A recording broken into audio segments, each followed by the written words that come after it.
இயேசுவுக்கே புகழ், இயேசுவுக்கே நன்றி, மரியே வாழ்க. பொது காலத்தின் 7ஆம் ஞாயிறு. அன்புமிகு இறை மக்களே, உங்களை வெறுப்போருக்கு அன்பு செய்யுங்கள். இந்த ஞாயிற்றுக்கிழமை திருப்பலியிலே ஆண்டவருடைய வார்த்தையானது, அன்பு செய்பவர்களுக்கே அன்பு செய்வது என்ன பயன்? நேசிப்பவர்களையே நேசிப்பதற்கு என்ன பயன்?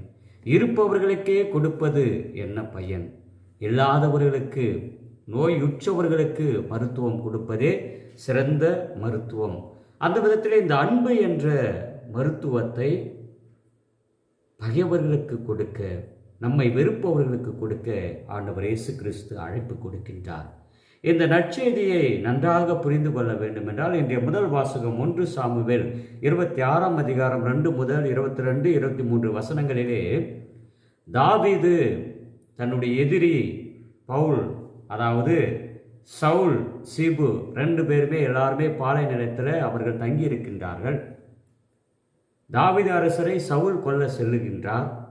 அவ்வாறு தன்னை கொல்ல வந்திருக்கின்ற சவுல் அங்கே ஈட்டியை வைத்துவிட்டு அவர் தூங்கிக் கொண்டிருப்பதை பார்க்கும் பொழுது தாவீதோடு வந்த அபிசாய் சொல்கின்றார், தாவீதே வா, நாம் சென்று அந்த வாளை எடுத்து சவுலை நாம் கொன்று விடுவோம், உன்னுடைய எதிரியை நாம் கொன்று அழிப்போம், எதிரியை அழித்து விடுவோம், கொன்று விடுவோம் என்று அபிசாய் தாவீதிடம் சொல்லும் பொழுது தாவீது சொல்கின்றார், ஆண்டவரால் திருப்பொழிவு செய்யப்பட்டவர் மேல் கைவித்து விட்டு குற்றமற்று இருப்பவன் யார்? அன்புமிகு இறை மக்களே, அரசர்கள் என்பவர்கள் கடவுளால் அருட்பொழிவு செய்யப்படுபவர்கள்.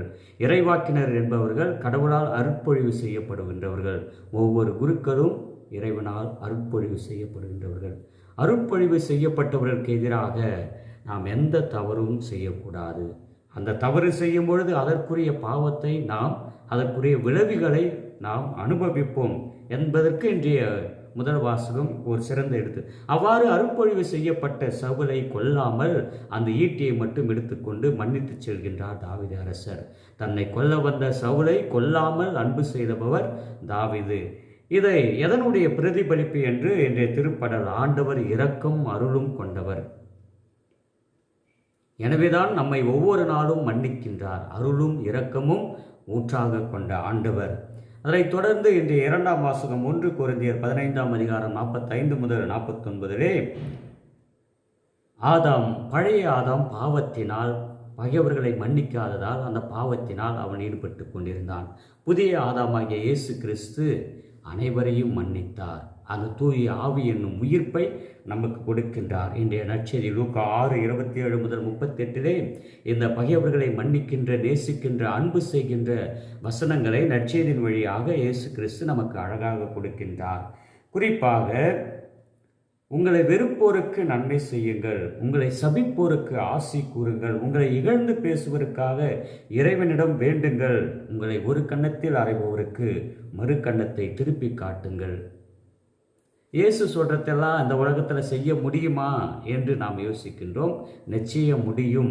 அதற்கு இயேசுவை செய்து காட்டினார். தன்னை அடித்தவர்களுக்கு, தன்மேல் எச்சிலை துப்பியவர்களுக்கு அன்னை தெரசாவும் செய்து காட்டினார்கள். உதவிக்காக செல்லும் பொழுது உதவி செய்ய மாட்டோம் என்று அவருடைய முகத்திலே எச்சியை துப்பிய பொழுது, இது எனக்காக தந்த பரிசு, அங்கு பசியால் வாடுகின்ற என்னுடைய அன்பு பிள்ளைகளுக்கு நீங்கள் எந்த உதவி செய்கின்றீர்கள் என்று தன் மீது எச்சியை துப்பிய அந்த நபர்களை பார்த்து அவர் கோபப்படவில்லை, மன்னித்தார், அன்பு செய்தார். எனவே பகைவர்களை அன்பு செய்வது ஆண்டவரால் நிறைவேற்றப்பட்டது, பல புனிதர்களால் நிறைவேற்றப்பட்டது. நம்மாலும் பகைவர்களை அன்பு செய்ய முடியும். நம்மை வெறுப்பவர்களுக்காக நீங்கள் ஜெபித்து கொண்டே இருங்கள். அவர்கள் எந்த அளவிற்கு நம்மை வெறுக்கின்றார்களோ அந்த அளவிற்கு நம்மை அன்பு செய்வார்கள். எனவே ஜெபத்தினால் வெறுப்பை அன்பாகவும் பகைமையை சமாதானமாகவும் மாற்றக்கூடிய வல்லமை இருக்கிறது. எனவேதான்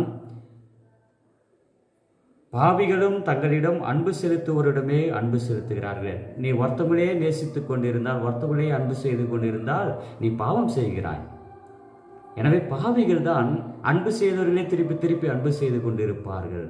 ஆனால் உண்மையாகவே இயேசுவை பின்பற்றக்கூடியவர்கள் பகைவர்களை அன்பு செய்வார்கள், தங்களை வெறுப்பவர்களுக்காக ஜெபிப்பார்கள். நாமும் ஆண்டவர் இயேசு கிறிஸ்துவை போல பகைவர்களை, நம்மை வெறுப்பவர்களை அன்பு செய்வோம், நேசிப்போம், அவர்களுக்காக ஜெபிப்போம்.